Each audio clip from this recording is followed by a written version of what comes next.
Baik, Bapak Ibu, Suster, saudara-saudari yang terkasih, salam jumpa kembali. Apakah suara saya terdengar? Dengar, Pastor. Sangat bagus. Baik, terima kasih untuk kesempatan kita pada saat ini untuk boleh bersama keluarga LPF untuk berbagi sharing atau pengalaman nanti di antara kita dan juga saling mendoakan. Baik, kita masuk kepada tema untuk malam hari ini. Kita akan melihat nanti dari Injil Markus bab 10 ayat 46 sampai 52 supaya kita diteguhkan dalam iman.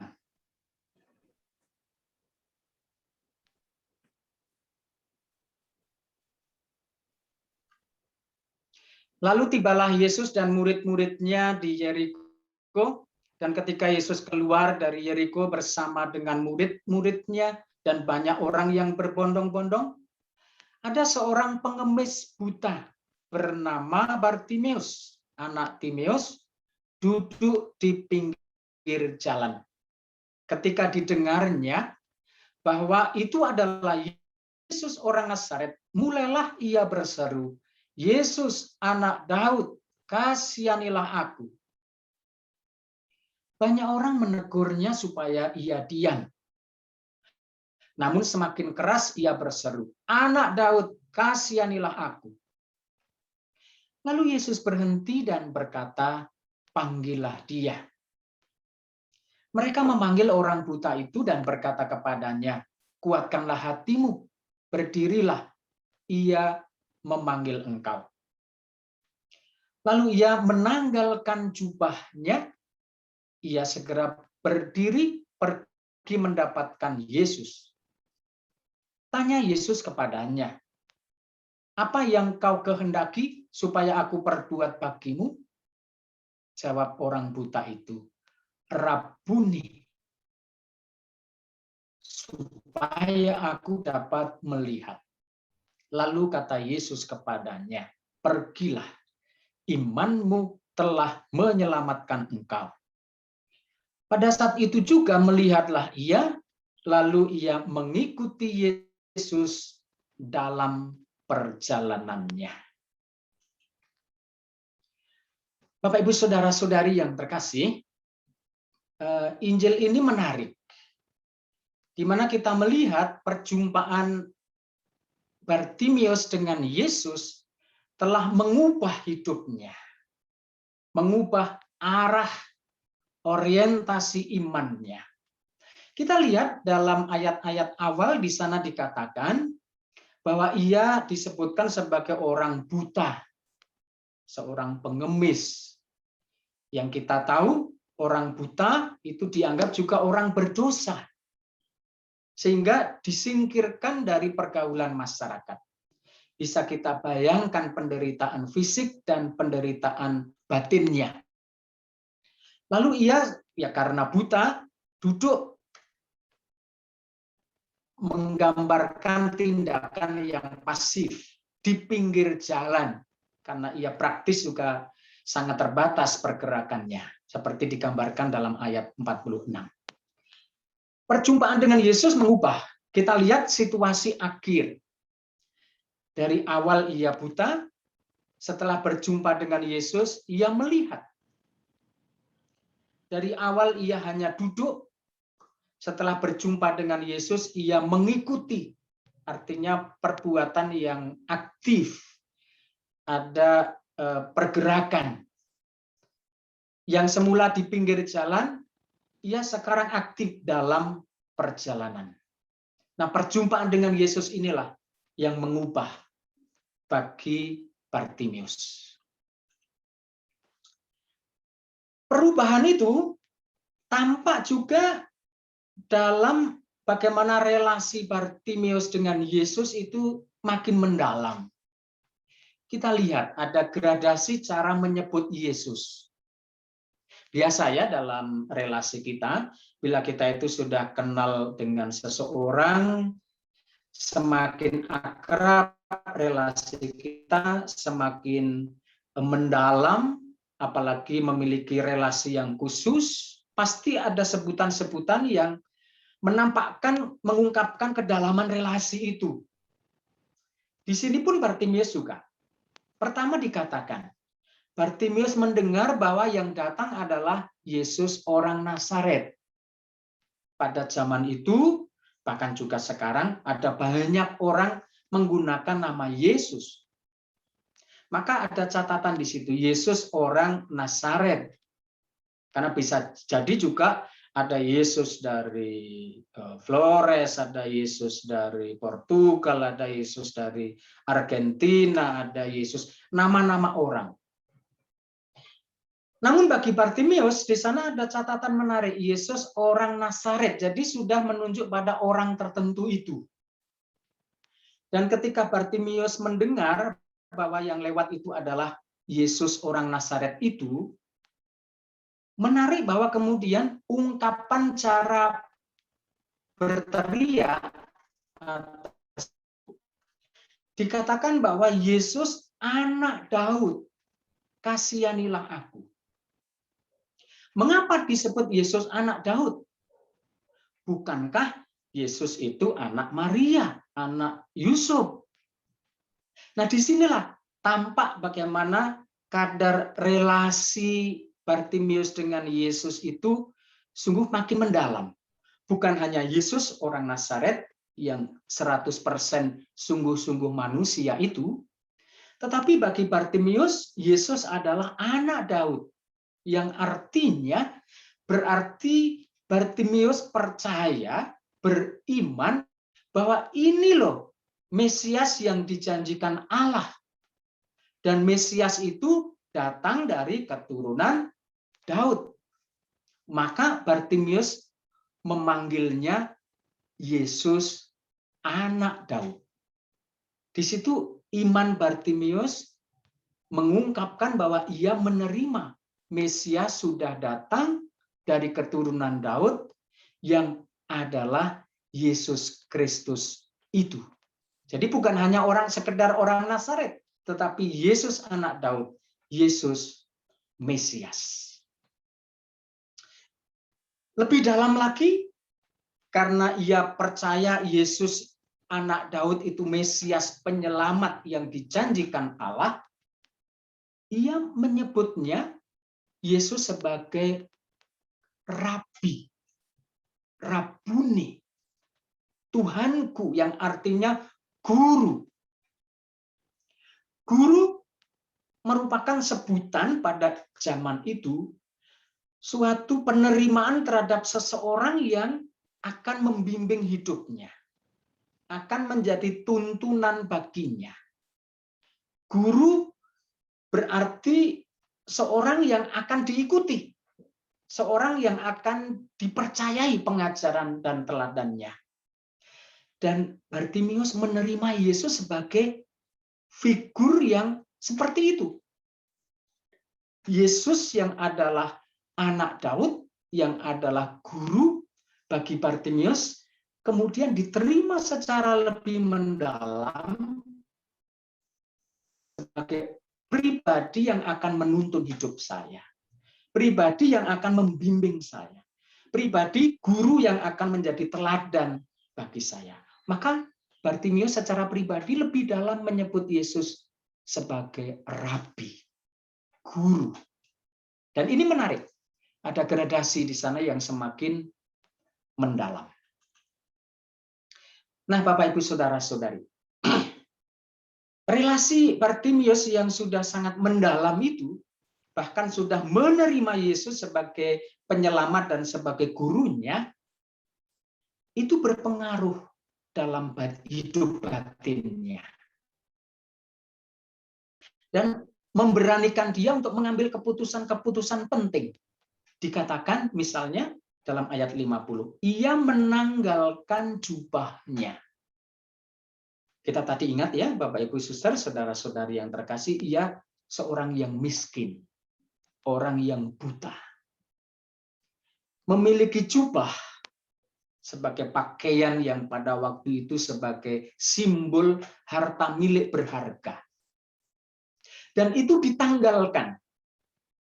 setelah perjumpaan dengan Yesus, ia sadar baginya yang jauh lebih berharga dalam hidupnya adalah Yesus Kristus.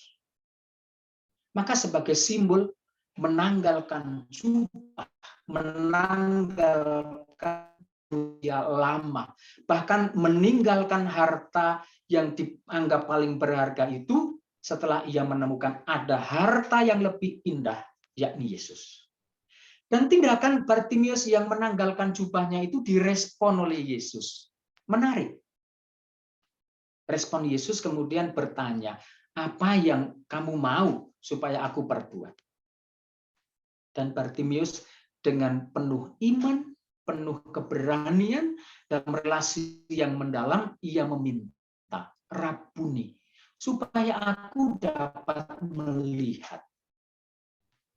Karena Yesus melihat hati Bartimius, batin hidup dan arah orientasinya, maka Yesus pun mengabulkan saat itu juga. Menarik jawabannya, bukan bahwa kamu sembuh, matamu melihat, tetapi Yesus malah mengatakan, pergilah, imanmu menyelamatkanmu. Logikanya adalah yang diminta Bartimius itu matanya terbuka, sehat. Namun apa yang terjadi? Karena Yesus melihat iman Bartimius yang sebegitu dalam, bagi Yesus bukan hanya memberikan sekedar apa yang diminta, tetapi lebih dari itu. Matanya dibukakannya, tapi lebih dari itu juga keselamatan diberikannya. Yesus memberi lebih dari yang Bartimius minta. Dan kemudian Bartimius memutuskan untuk mengikuti Yesus dalam perjalanannya. Ini nanti akan kita lihat sedikit lebih dalam. Nah, Suster, Bapak, Ibu, Saudara-saudari, kebaikan Allah itu mengandung panggilan, menggerakkan hati. Bartimius bukan tipe orang yang minimalis atau oportunis, hanya mencari keuntungan untuk dirinya sendiri. Karena dalam Injil kita bisa menemukan ya, orang berbondong-bondong mengikuti Yesus, lalu Yesus mengatakan, kamu tuh ikut saya, mencari saya bukan karena tanda, mujizat, atau kasih Allah, tapi hanya karena kamu cari makan dan kenyang. Ciri orang minimalis, oportunis. Atau orang 10 orang yang sakit kusta, semua disembuhkan, merasa sudah sembuh, bebas, 9 pergi. Hanya 1 yang kemudian mengucap syukur.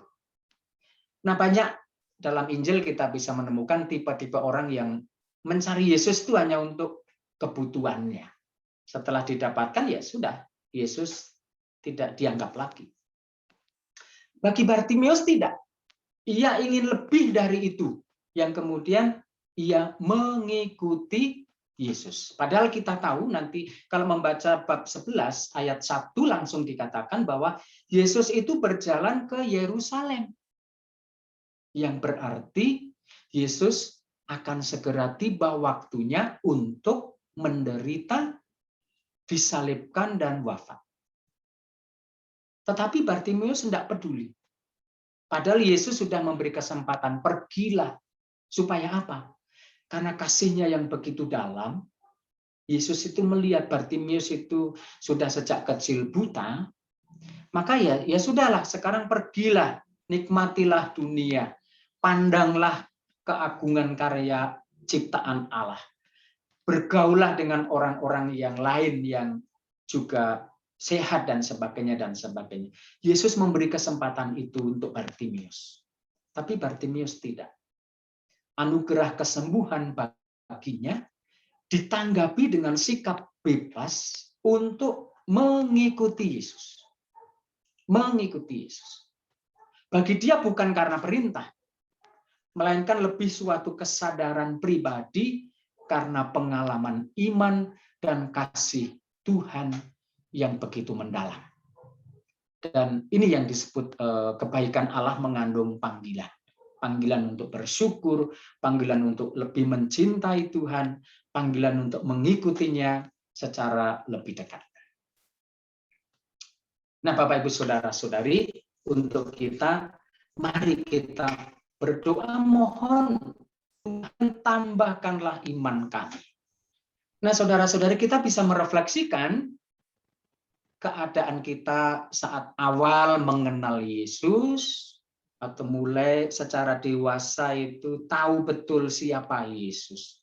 Iman akan Yesus yang seperti apa. Kita bisa mengukur atau flashback begitu melihat perjalanan waktu demi waktu, apakah relasi dengan Yesus itu stagnan atau malah mundur, atau kita juga bersyukur seperti Bartimeus mengalami kemajuan. Relasi kita lebih mendalam, lebih personal, dan lebih semakin yakin bahwa Yesus anak Daud, Yesus penyelamat, Yesus, atau kita bisa memiliki sebutan-sebutan yang secara pribadi lebih menyentuh ya. Ini juga sangat memungkinkan. Kita menyebut Yesus sebagai sahabat, sebagai teman, sebagai apa yang kita tahu kadar relasinya itu dalam hati kita memang ada kemendalaman. Kita tidak ingin seperti kebanyakan murid tadi mengikuti Yesus, mereka itu bondong-bondong juga yang lain itu. Tetapi mereka menutup diri bagi kepentingan sesama. Diungkapkan dalam ayat 48, banyak orang menegur supaya Bartimeus itu diam.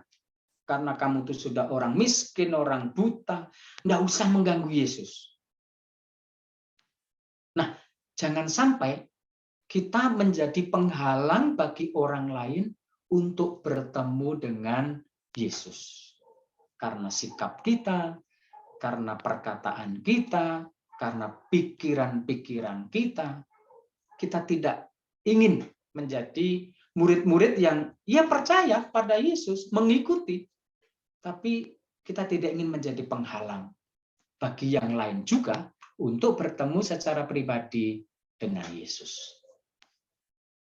Tambahkanlah iman kami.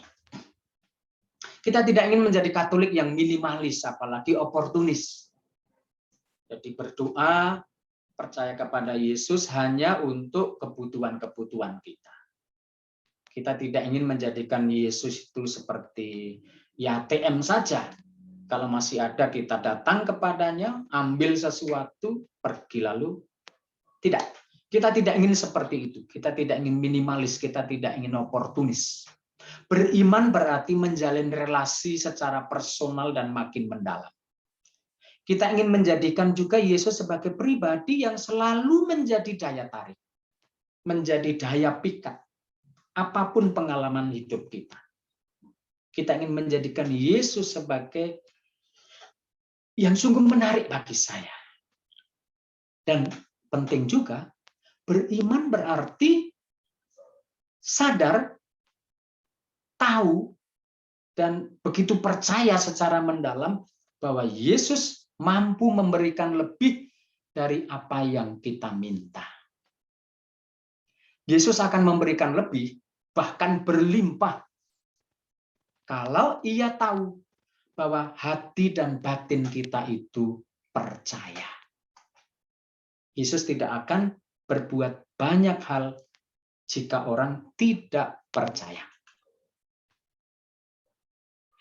Maka perlu kepercayaan yang total sepenuh hati.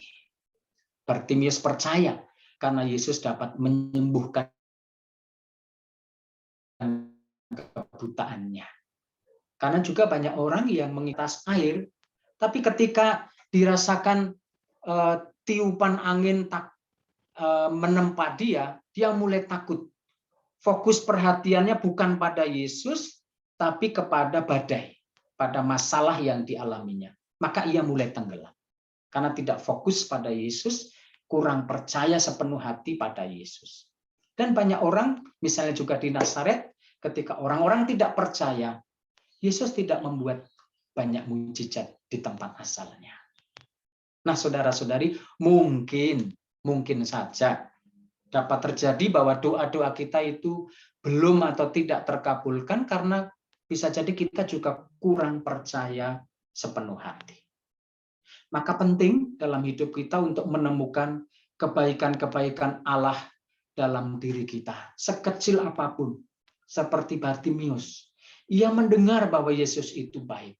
Ia mendengar bahwa Yesus itu melakukan banyak perbuatan-perbuatan kasih. Dan juga dalam diri kita masing-masing. Banyak hal sudah dikerjakan Tuhan. Menemukan kebaikan Allah itu menjadi penting. Maka Bartimius menginspirasi kita untuk betapa penting percaya sepenuh hati. Agar Tuhan bekerja secara sempurna dalam diri kita. Nah, Bapak, Ibu, Saudara-saudari, suster yang terkasih, mengapa kita harus percaya? Dan harus sepenuh hati.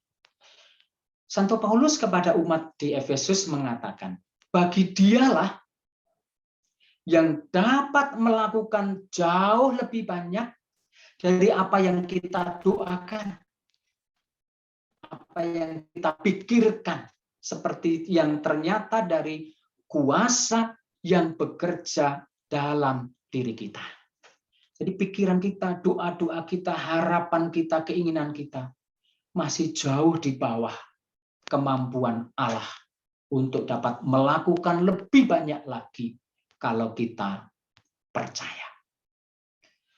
Nah, kita tahu untuk semakin percaya itu seperti Bartimius tadi juga semakin banyak tantangan, banyak godaan. Entah dari dalam sendiri, malas misalnya, banyak rasionalisasi, banyak alasan-alasan dan sebagainya dan sebagainya. Atau mungkin juga tantangan dari orang lain, dari keluarga, dari masyarakat, dari lingkungan pekerjaan dan sebagainya. Kita ingin percaya pada Yesus lebih dekat, tapi ada tantangan-tantangan itu. Dan seperti Bartimius, kita tidak boleh menyerah. Bahkan semakin keras tadi berteriak, Yesus anak Daud, kasihanilah aku. Contoh yang baik bagi kita dalam mengikuti Yesus. Karena ada bahaya kalau kita mudah menyerah, lalu kita mengandalkan kekuatan diri sendiri. Saudara-saudari, bagi yang percaya, Tuhan selalu punya hati. Tuhan punya mata. Tuhan punya cinta. Tuhan punya berlimpah cara. Dan akhirnya juga Tuhan punya berlimpah solusi bagi orang-orang yang mengalami kesulitan, tantangan, persoalan, asalkan percaya. Nah, saudara-saudari, akhir kata, saya mengutip dari Nabi Yeremia, diberkatilah orang yang mengandalkan Tuhan, yang menaruh harapannya pada Tuhan. Ia akan seperti pohon yang ditanam di tepi air, yang merambatkan akar-akarnya ke tepi batang air, dan yang tidak mengalami datangnya panas terik. Daunnya tetap hijau, yang tidak khawatir dalam tahun kering, dan yang tidak berhenti menghasilkan buah. Luar biasa Yeremia. Bagi orang yang percaya, yang mengandalkan Tuhan, buah-buah kasih, buah-buah berkat mengalir dalam diri kita. Sekian Bapak Ibu Saudara-saudari, banyak terima kasih kepada Ibu Regina dan juga tim kelompok doa LPF dan Anda semua dimanapun berada. Terima kasih untuk perhatian, kebersamaan, dan tentu pasti juga doa-doa Anda semua. Demikian Bapak Ibu Saudara-saudari, bagian saya kita bisa melengkapi dengan sharing antar kita. Monggo. Ya, terima kasih banyak, Pastor Bene. Ya, sungguh mendalam pengajaran malam hari ini.